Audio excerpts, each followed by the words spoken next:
Dear artists, once the journey begins, the path will become steep as a winding road hiding the other side beyond the horizon. But we have hope that pulls and leads us to pursue that path. For the path of the righteous is the morning sun shining even brighter to the light of day. Proverbs 4:18.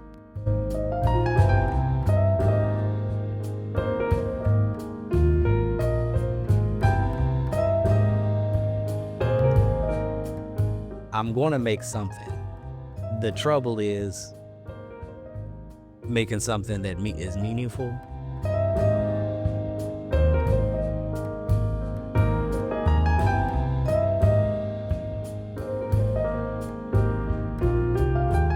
First of all, your artwork has to be believable. It has to be convincing.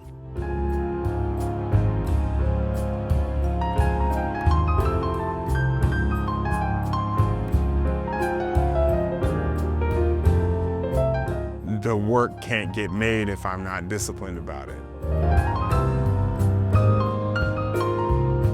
I want people to see themselves or some part of their life in my art.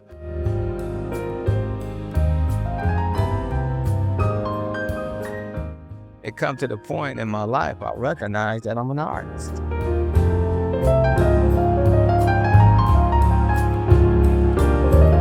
You're lost in the woods. What would you do? Would you stand there? Or would you keep walking? And eventually you're going to make it somewhere.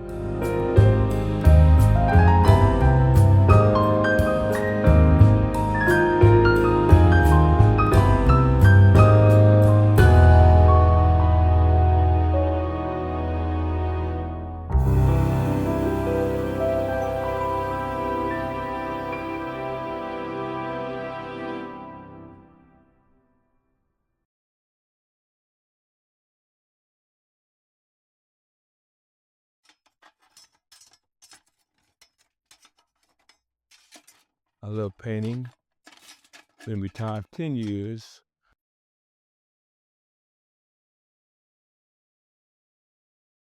I taught at high school, elementary school, middle school, art.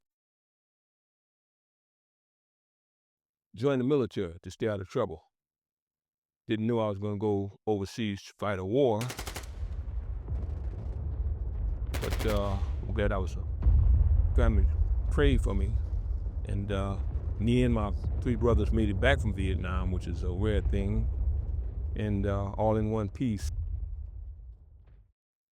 Went to Cooper School of Art, still drawing, then started painting, just started studying from the Impressionists to the old masters. I really would like for my people to look at my artwork, my paintings, and say, wow. And they get up close to it and they say, well, wow, this is really not what I thought it was, because if you look at the old photographs, everything was dot, dot, dot, dot, dot. Perspectives, things going far away. I definitely will, if I take pictures when I see this light, sunlight is very important. However, sometimes I've recently done some nighttime scenes because they got new lights in the city and it'll give you some of the similar effects. But I would like for the brushstrokes to prevail in these paintings. At the same time, it'd be a work of fine art. I started making art when I was in elementary school. I loved my elementary school teacher, Miss Yingling. She was always she just motivated you to be creative. I love sculpting. That's what I love doing. Ceramics, sculpture is my ultimate favorite type of media to do. Chihuly is a good inspiration for me as an artist. I just love Chihuly and all the things he did with the glass. I want to do that somehow. I want to put glass in water somewhere. A lot of my work has to do with water. I have a whole water series with the bas relief that I'm doing because I believe that water is connected to us somehow. Right now I'm doing a dream series, and it's just about what I've been dreaming about. And it's always something going on in my mind. If I'm watching something, I go to bed that night and it'll be a beautiful dream. And I'm like, I want to put this in art form, you know? So there's always something I can pull from in my life and create it. I've got a book full of stuff that I'm going to create at some point. So I don't think I'll ever run out of stuff that I can create. My mother was really inspirational to us to create art. I remember her having us, she turned up all the televisions and she just wanted us to be creative. She got us all these art supplies and she had us just go at it one summer. And she was so amazed by what we created. She really started involving us more into the art.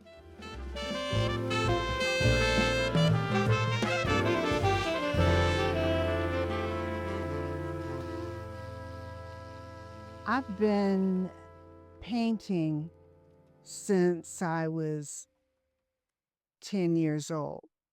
I'm 74 now.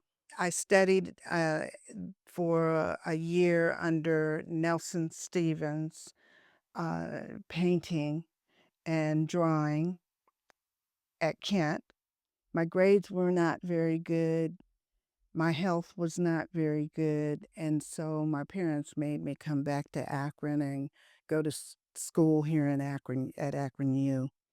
That was after I had graduated from Palmer and gone overseas to school and came back to Akron and ended up at Akron U studying in the art department, studio painting and drawing and design. Every day I want to inform and show young people that you can make a living as an artist. You can develop the confidence and get the training. And then once you develop that confidence, others will want a part of what you exude.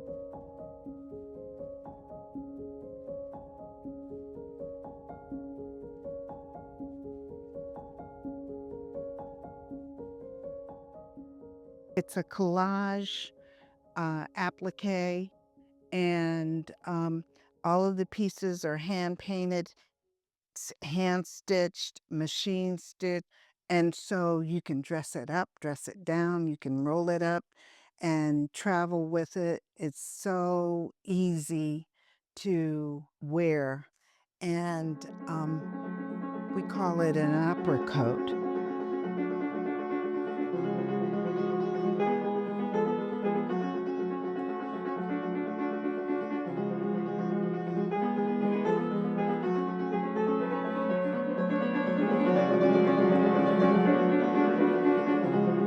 I started getting back into playing a few years back or so. And so now what I do is I've got consistent in, giving myself a little time though each day. What motivates me is really the music itself. And again, I think a lot of times it's really a respite for me. And then it's also important to have manageable goals. I think when I started performing again, that was a motivation because all of a sudden, okay, now I know I have to practice.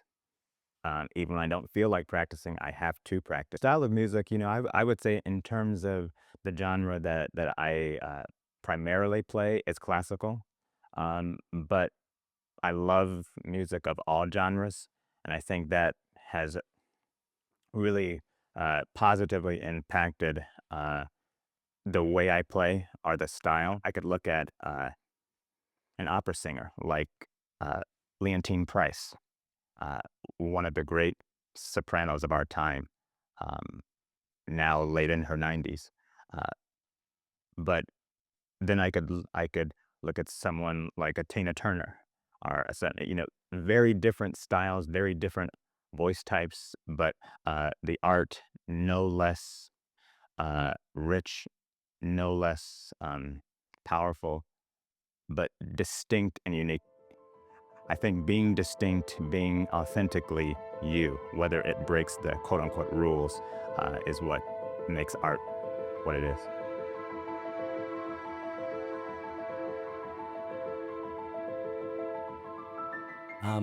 I work in mixed media. I'm a mixed media artist, sculptor. As a child, I loved to draw, and I would take apart my toys and make something different with it. I can remember the first time I got good feedback as an artist. A lady, one of my mom's friends, had visited the house, and I was drawing from a book cover, and I wasn't tracing. And I can remember that's the first person, other than my family, that said, that I had some talent. My style is a little funky. I like to use divergent materials together. Some of it is abstracted, although I will do some realistic pieces from time to time.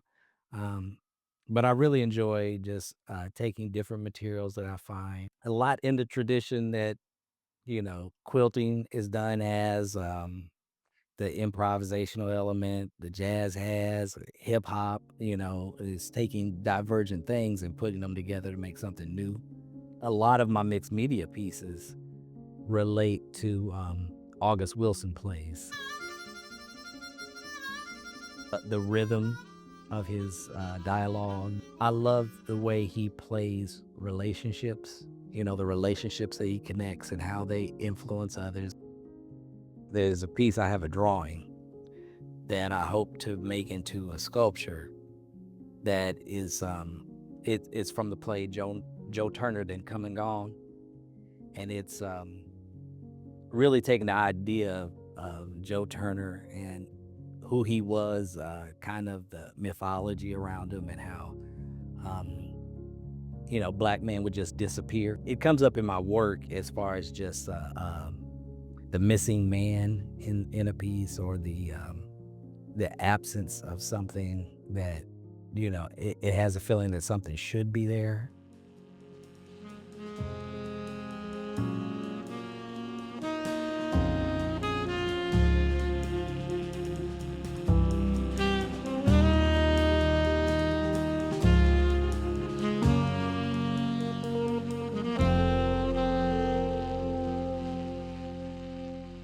I'm always making art for us. I prefer to show in nonprofit or Black-owned spaces because my work is first and foremost for us. That test is like 19-year-old me. Knew I wanted to be creative, and that at that time was very turned off by the traditional art world. I work in charcoal, graphite, pen and ink, some digital components, and then lots of gold leaf. It's my job to talk about art, and so talking about art all the time keeps ideas coming for me. And as creatives, we pull from this well of source material, right, to make our work.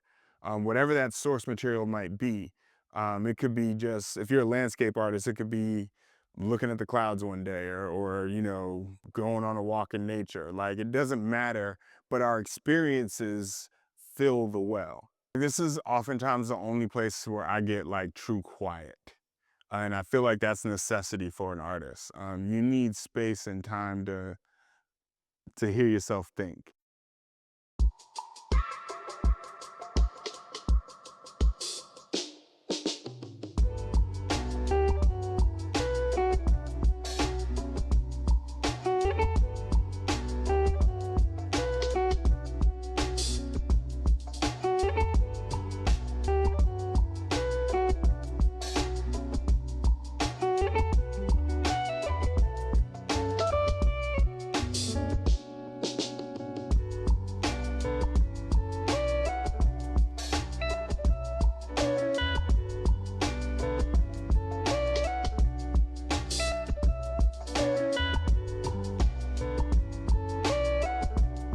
I'm Michaela Clark. I'm one of the visual artists today. So how many pieces do you have here?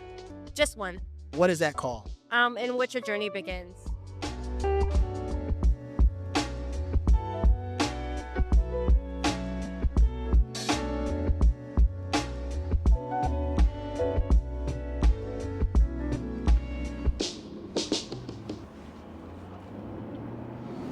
I'm not making art. I'm not happy. I might be busy. I might make good money, but I'm not truly happy. Like if I don't spend the time to create. I never remembered a conscious decision to make art. Like I was always drawing, always creating. Um, yeah, I've been doing this so long, I don't remember starting. It was just always a part of my life. Um, I really got serious by the time I got in high school. I was in my room all the time drawing. I had a sketchbook.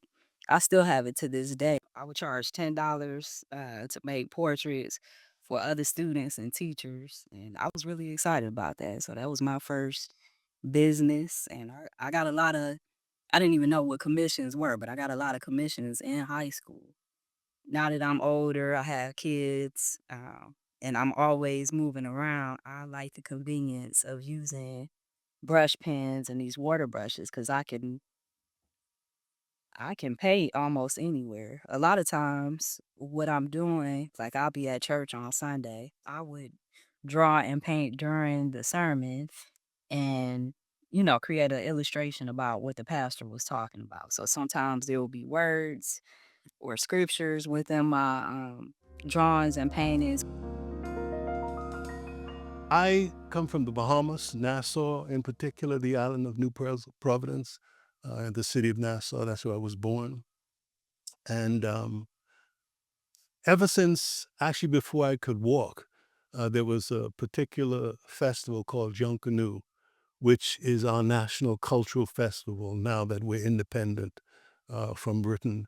And it is a street festival, and it grew from the 2 days that enslaved Africans got free during the year. Every year they got 2 days off where they were free to be and do what they wanted.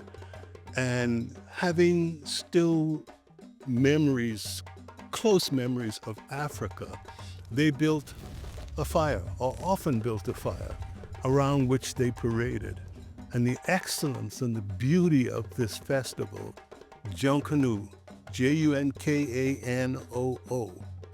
is that from just parading and celebrating, beating the drums, etc., goatskin drums in particular, over salt pork kegs, which is what the English brought in, they used what was available to them to celebrate and to be happy. In particular, the color and the rhythm and the music of Junkanoo has affected me as an artist. Right now, I follow the costumes, how they were originally made using crepe paper. There was a fringing of the paper. And when that fringe was put layered over each other, they could use that to create various colors in the costumes, various effects in the costumes. And I found that when I got into art and started drawing and painting seriously, which wasn't until 38, that Junkanoo type use of color. My range is from complete abstraction to complete figurative. And I find that my mood, I always have somewhere to go when I paint, when I think about what I'm interested in. And I find that if you're going to sit around, it's nice to be inspired, but if you're going to sit around waiting for inspiration, you're going to not paint as well. So I sit down and I put pencil or paper, paintbrush in paint into to paper, and something will happen. So I'm inspired because of just knowing that that's the way to go. But I have to tell you, the true inspiration is that I am getting older and I got a sense of time and I don't have a whole bunch of it. So I'm very hungry to be the best artist I can be. I started making art when I was a kid. I love drawing. I love playing with Legos and building stuff. I just wanted to mimic or create something I already saw before, and kind of mimic it and do it the best I could. Mostly work on the computer using CAD. I also just use a table and a pen, and I usually start off with designs with hand, just to get the initial thoughts out of my brain right onto the paper, and then take it from there and refine it on the computer with the different programs. for the work that I do in landscape architecture, to see my art being able to play out equitably amongst people, um, and in different ways to be customized for them and to bring them to nature and let nature come to them. I think I like that nature is not my medium more than just a piece of paper or something like that. The paper is like what helps me to bring what I need to show people how to get to nature. Other interests I have, I love listening to music. Music kind of gives me that the inspiration. Artists that are more visual, like Nas or Outkast, or people that are very lyrical and they can paint a picture in your head, because that's kind of how I do it. I'll paint that picture in my head of what I want. I want to take you through an experience when you're walking or when you're out on something and see it in a different way. Especially when I'm walking through something I created, I love listening to music while I do that. It's kind of like a soundtrack. Music is the soundtrack to everything. So if I can create something that is created with the soundtrack in mind, that's a good time.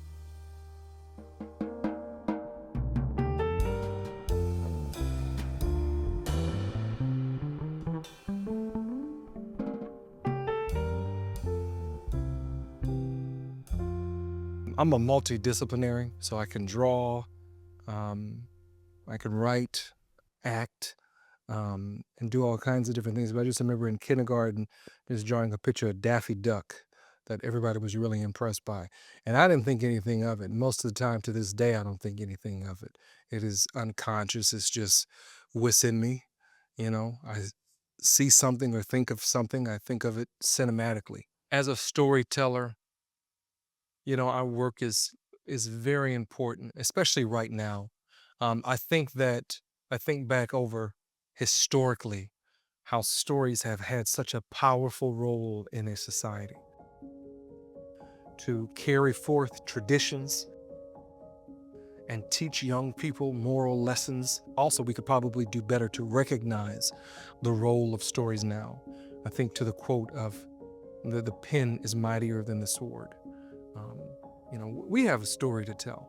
I am, to my benefit and to my detriment, a black and white person. I need the math to math. I got to know what's up. I need a plan. Okay, I got to know how things connect, which in some cases is great. In a creative sense means pretty much I'm not doing anything because that's never going to happen. Trying to learn and grow every day to be a better cinematographer and learn more about writing. I'll, kind of practice lighting setups. Like I use a mannequin because it's not two of me. So I'll light the mannequin and practice with the lights and try to get things right like that. And just try to think about how can I use this space as a set. So this space is multi-purpose for me. So I'll store stuff here, obviously my film gear. I'll work here. I'll hold meetings here. I'll also film anywhere in here. Like I've moved this stuff around. It's just a film hub. It's also one of my favorite places to kind of hang out.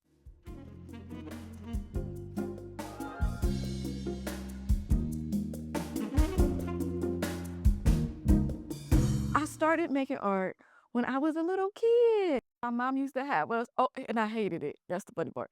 She used to have us do crafts all the time at home, and I couldn't stand it. All kind of crafts. Sometimes we would make cookies, we would make T-shirts, all kind of things. And but that's how I got started. Later on, I got into what I do now. I got married young, had kids, and I wanted my house to be cohesive. And I just started taking little bits and pieces of things and putting them together so that my house could look cohesive. And then I just have gone from there. So I got into woodwork because my grandpa was a carpenter. And we would watch him in the summer times. We would go down to Pensacola, where my mom was from, and we would go to his farm and we would watch him build stuff. And he would take pallets, like the old school pallets from the paper mill, and he would make barns, dog houses, all kind of stuff from there. And I was intrigued from a young age, but back then girls couldn't do woodwork. So um, he passed when I was a teenager, and then into my 20s, something just overtook me. Like I need to start doing woodwork. And I'm in the studio. I'm all in the studio. That's how I function best too. I can't when I bring the kids in and stuff. I get sidetracked, but when I'm in this space, I am an artist. And then when I leave this space, I take on all my other things. I am a wife, I am a mama. But when I'm here, I try to only be, no, I don't try. I am only an artist in this space.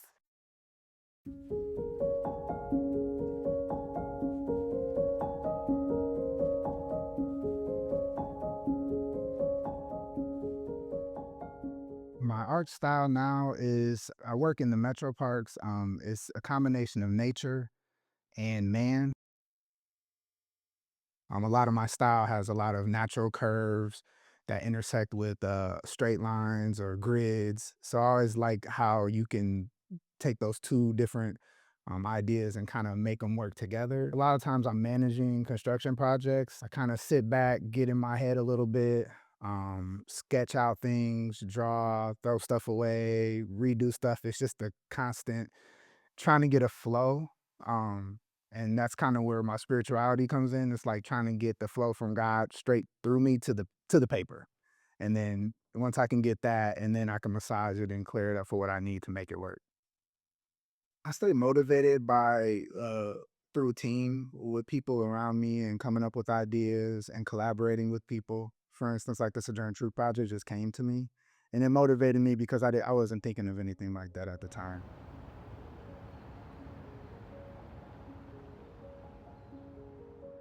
And it was something I designed where it didn't have to get cut off.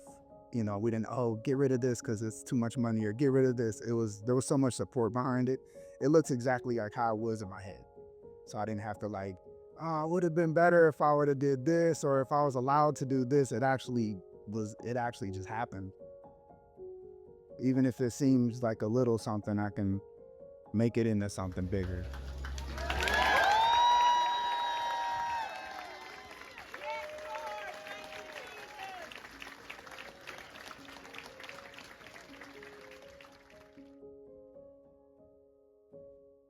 So this is really where it started, just kind of like building on ideas for composition, posing. And so anything that I ever saw that I just thought was interesting. I started teaching in 2007 after my first grad degree. I just started as a substitute teacher because that was the only work I could find. I actually had no plans on going into education at all. I was going to go into museum work. I really enjoyed the project that I did in grad school. I was going to try to do similar things. But when I moved to Atlanta, which is home for me, the museum field is really small there, and pretty gate kept. And so there wasn't really access for me. Education was the only field that really valued my resume, my CV. After a while, I was like, well, if teaching is going to be where I hang my hat, I want to be teaching on the college level. So this was actually an intro to aesthetics of hip hop studio art course. So, but I've got everybody from first years to seniors. In a residency with Fava in the spring, and so they offered me the opportunity to do a mural, contract to do a mural in the city. And I have some mural experience, but most of my mural experience is as a community artist and kind of bring community vision to light. It's not as the artist myself. And so I brought in Days One, offered him the contract, and just kind of worked with him as a project manager, and offered all of my students as his assistants. There was a time when it was very hard for me to get my emotions out, and that was when my dad died.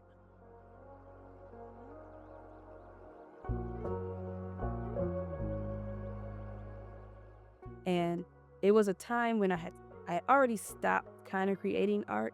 I just didn't feel I could do it. I felt like I lost all of my training.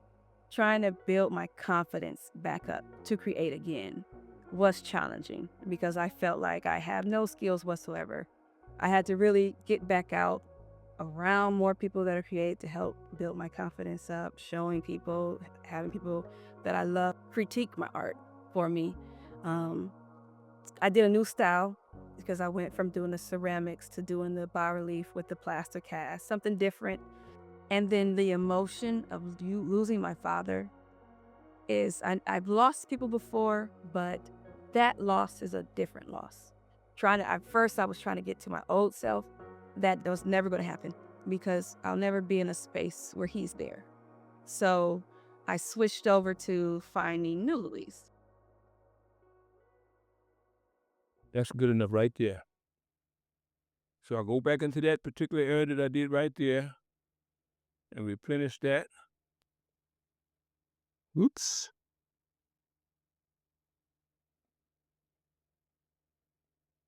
And that shaking hand is gonna help me later. My wife said, how do you erase oil when you just wipe it off? Since I grew up in the projects, it was 8 of us. My mother made us go to church. When I ride through the inner city and see young people, I see me, I says, wow. I try to capture what I see, what I grew up as.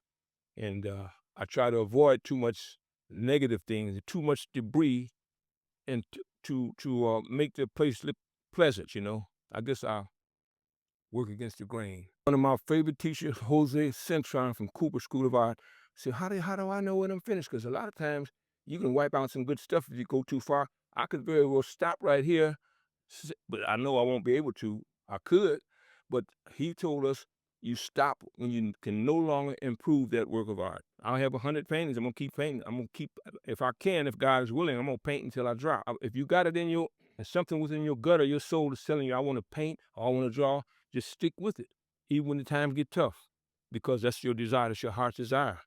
And if you abandon that, then oh well. I tell the young people, just try to have all of the materials that you need to nurture that feeling that you have, that gift that you have. Sketchbooks, pencils. I'm learning that I can never say I can't get no better or my work can't change. I don't keep it real. Some people say painting is therapeutic. And it is, because it's good for me.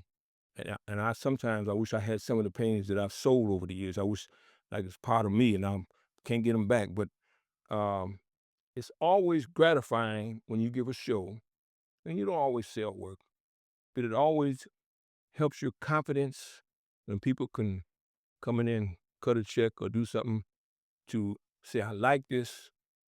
This deserves to be on my wall. Or the story, the stories that I'm telling are born down in history. I'm just keeping a record of the life of the inner city. A large part of what motivates me in my practice is, and even in watching other artists, is the journey of art. You can start in one place, and then it's like your whole inside, your hands scream to kind of go in a different direction. So it is really cool to see how you'll start one place and be deeply entrenched in one thing, and then you just pivot and end up in a different place. Like I started in woodwork hardcore, and I still love it, but then it's like the texture, and I love the smell of wood, the feel. Different woods have different smells, different feels. And then it was like, oh, let's move into textile. I love pattern making. I started incorporating layers also, but it's totally different from the woodwork in terms of it's a lot softer patterns and a lot softer shape. I did a pair of chairs. They were cream, and I sewed strips, and then I layered them together the same way the leaves overlapped on a plant in my garden. And so it started off with like a small V, and then it worked its way out. And I used the strips to recreate that pattern. It's a little bit easier to recreate things like that you see in nature. In my work, I try to combine like old and new things, which is very, very special to me, because I feel like a lot of the gifts and even creativity that I have was passed down. Like we have things passed down from generation to generation. And my favorite stories from my great aunt is they would recreate stuff from bags that the coffee beans come in. And they would take those like little hemp bags and recreate things for their house, or repurpose them, or recover chairs, and just do all kind of stuff with it, and make pillows and stuff like that. And so I think we have been doing this all along, taking the things that we had at the time and creating amazing things. We have always had this innate ability to see beyond what was actually the actual materials. That plays into, like, culturally, that has played a part as well, because we're connected. I got a little bit of this, you got a little bit of that. We bring it all together, and we create such beautiful things. So the last thing I think that I learned about my work, especially my textile work, is how connected older Black people feel to especially the bowls. There's something like deeply reminiscent about it from them and like old school rag rugs and stuff like that that our grandparents had in their houses. It is, there's like this deep connection that comes from seeing something that feels nostalgic, like super nostalgic, often like good warm memories, to it reimagined in something else. You know, staying motivated is interesting. That's the challenge I am at now. Um, you know, as you get older, it is easier to see your dreams as dreams and not something that is within you that you have to make happen.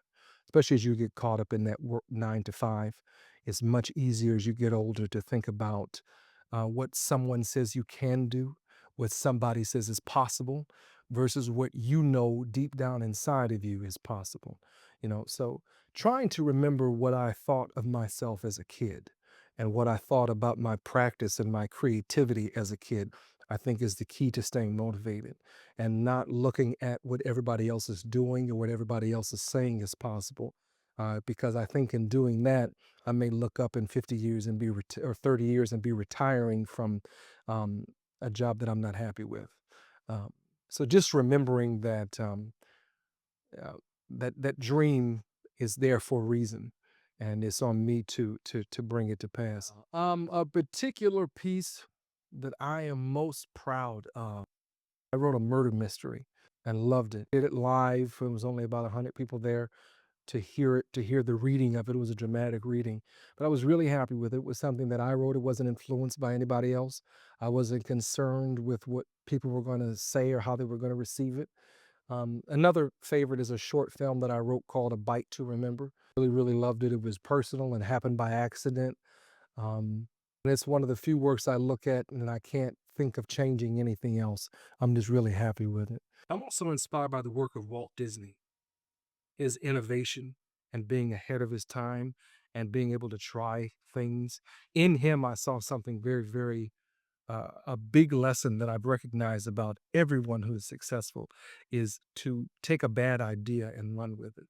You know, but Disney was a terrible idea. Everyone said, no, a full-length animation movie will never work. That is terrible. So he went on with it anyway and made Snow White, and the rest is history. And now these are the biggest movies that come out in a year, you know. So his ability to stick to his intuition and try new things and pull things out in people is really huge. So I would challenge or charge any artists who are telling stories or in reality, there's a story in anything. How can your work, you know, move something forward? And every story doesn't have to be a deep story. It could be a story of joy, a story of laughter.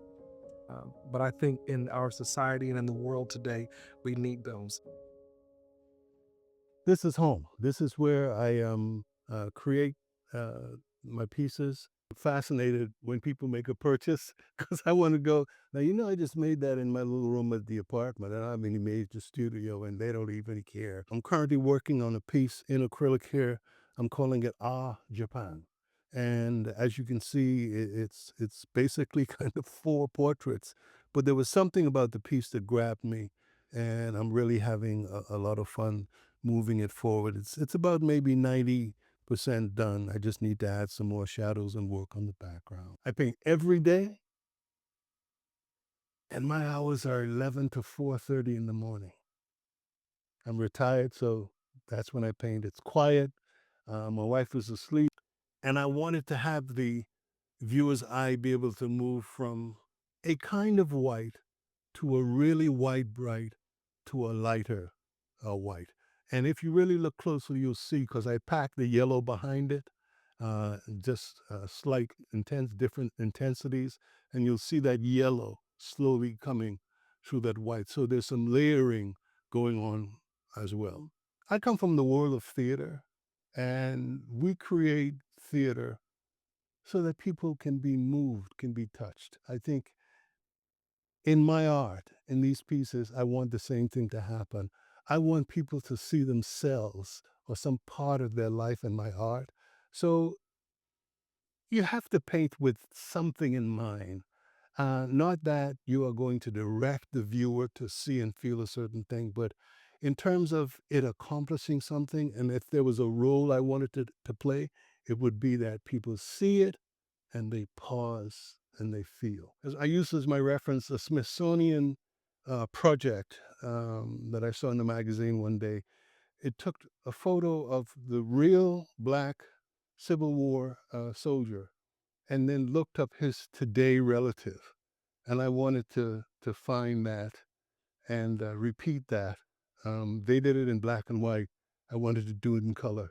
And what's so interesting is that we found that, as with many humans, the eyes are not perfectly together. I found that in the ancestor and the person from today, the contemporary family member, his eyes are a little off as well. So I really had a ball doing that. And again, I always like to try and add my little thing, which is always the use of these little dots. So what I've learned about my work as a pianist now, and this is a good thing, I'm much more efficient in my learning. Now it's nice to know that even when I was kind of away from the piano for a number of years, there are things that I thought as a student, oh, I don't know if I'll ever be able to play that. Um, Now I know I can't. You learn the structure of things, and being able to make the most of your time is a huge help, especially when you don't have a lot of it. So I'm going to play part of the opening of the Ravel Piano Concerto for the left hand, and it was originally commissioned by a pianist who lost his right arm in World War I. And so Paul Wittgenstein commissioned a number of well-known 20th century composers to write a concerto for him for left hand alone. And he didn't really care for most of them. And Ravel, who was a French 20th century composer, wrote this piece for him. Wittgenstein didn't like it at first. It has a lot of elements of jazz. There's Spanish music, but this was the piece that Wittgenstein would go on and play.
So I found using stencils helps me measure everything a little bit better, and it gives me the opportunity to make things look more abstract. So everything is not so leaning towards trying to look realistic. Like, I'm making it more clear that I'm doing stylized work. When I first started working with these watercolor pencils, it's more recent. I really started last year.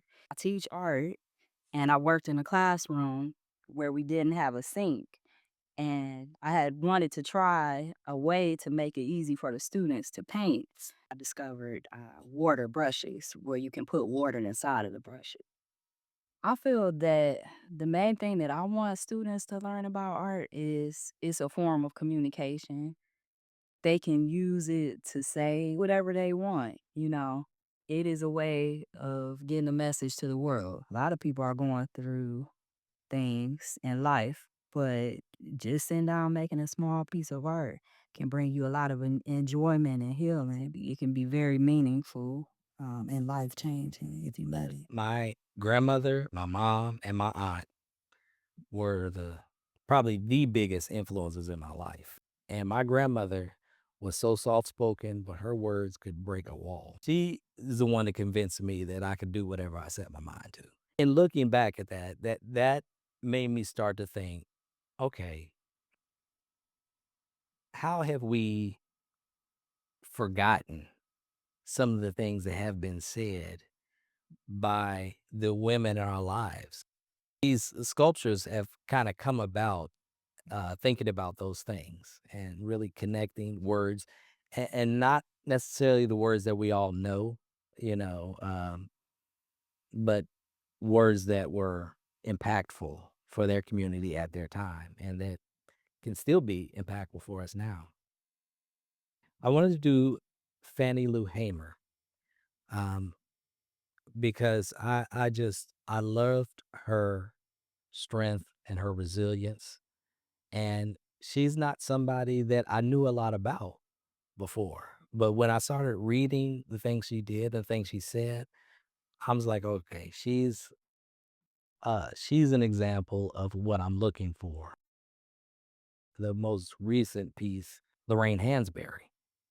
And Lorraine Hansberry is someone who, passed away when she was young, but, she's known for Raisin in the Sun. She wrote To Be Young, Gifted, and Black. She was one that I wanted to include in this series. I always feel like art should add something to the community. I like to,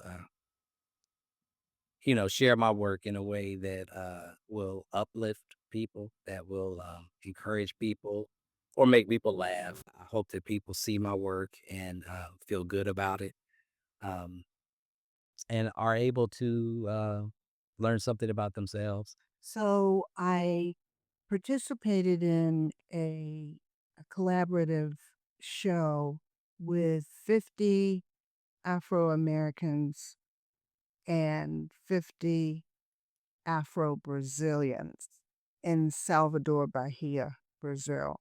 I realized that I needed to get around, and I had an opportunity to go into the airlines. And I figured this would be one way that I could get around and do more research, look at how other people lived. And so I did that and started painting about that.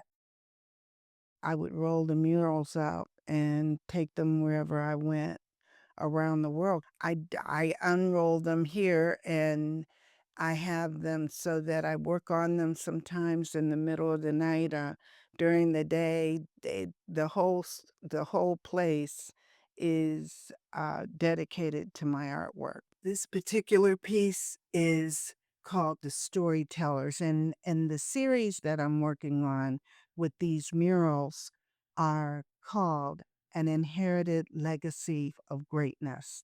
These tell about what our ancestors looked like and how their descendants, such as the Maasai people, this is a combination of Maasai people and recent storytellers telling about our greatness and our contribution to Afro American history.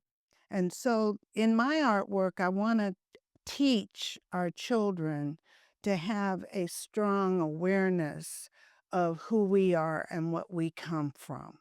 That's what the focus is in my artwork, not to just make pretty things, but to reveal who we are and what we're about and how we can be so much better because we come from so much better.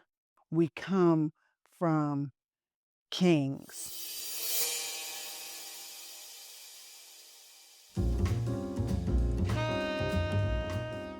Define success as an artist, being able to inspire others, being able to inspire yourself. So I define success. My primary things, this is gonna sound a bit crazy, is peace and joy. Okay? When I step in here, when I create things, this is my place of peace and joy. That's high up. Now, of course, you got to make money because we have to live our lives. An artist wants their work to be shown all over the planet. And if you can move out, branch out, that's fine. I'm trying to do that. Have shows in other towns and other cities other than just Cleveland. Spreading love through what you do, and keeping everyone in mind that you should, that as you're doing it for them. You're not always just doing it for yourself. I define success as an artist by being able to create what you want when you want. Before I would have said, I would have added a dollar amount to it. But I think that the freedom in your mind to just tap in when you want and do what you want is the thing that today I want more than anything. In its totality, I think I define success on a couple of levels. One, you have to be working and working seriously to develop what it is you're doing and work constantly on your art. I don't define success as progress, how much money you're making. So I guess it's just however you feel. What you feel your success is. Peace in being on the journey as an artist, in the things that I make, the materials that I use, the tools that I use, being able to connect with other artists. All of those things are like, there's a deep rooted peace to me in that. You can feel successful if more people are seeing your work, not necessarily buying it, but seeing your work and reacting to it. Success can be reflected in my bank account too. Someone likes this body of work that you're doing. And I'm just keeping it real, if I just kept painting and couldn't sell no work, that might discourage me, I might want to go back to drinking wine. No, I'm just teasing. Being successful to me is to be able to continue to create. And then also joy. That joy, you can explore, you can create different things, you can try new things. Whether it work or not, you can try new things. And I think,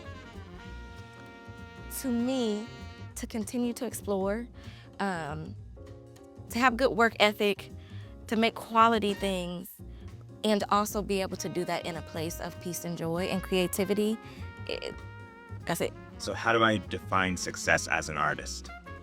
I think it's the message, transmitting your message.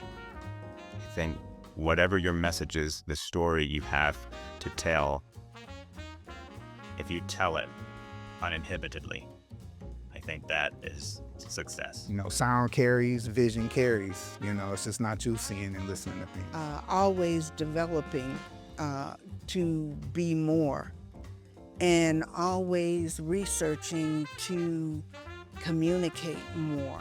I judge success on how closely does this mirror does this meet or exceed the vision I had in my head? If one person gets it, it's success. Even if one person doesn't get it, but you sincerely believe it, that is success as an artist. Is working, making the work that I feel good about. If I'm true to that, then the other things will come. If I do the work with integrity, has the quality that I'm looking for, then I feel a success. And then the total success for me is feeling that when people ask me that question, I can comfortably and honestly answer in my heart, yes, I am an artist. And I mean that I'm a creative person, and I'm doing it because I want to capture the beauty that is humanity. And if I can do that for the viewers and for a number of people who make them feel that there's something special about us, not the greatest thing ever in the world, but something special, I feel that's successful.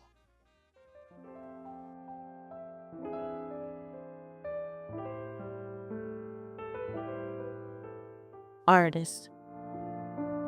We hold time in our hands. We build momentum in our hearts. We wait. We listen for inspiration. We often desire wisdom, still holding on to this time. making our way towards the sun. We compose a tangible thought, delicate and brash in a split second, compounded by pressure, fractured by life. But yet we make our way towards the sun. We gain strength in expression. We gain strength through the lens of color, careful to be intentional and deciding where the line should go. It is said not to look back, move forward, for the light is sweet, and it pleases the eyes to see the sun.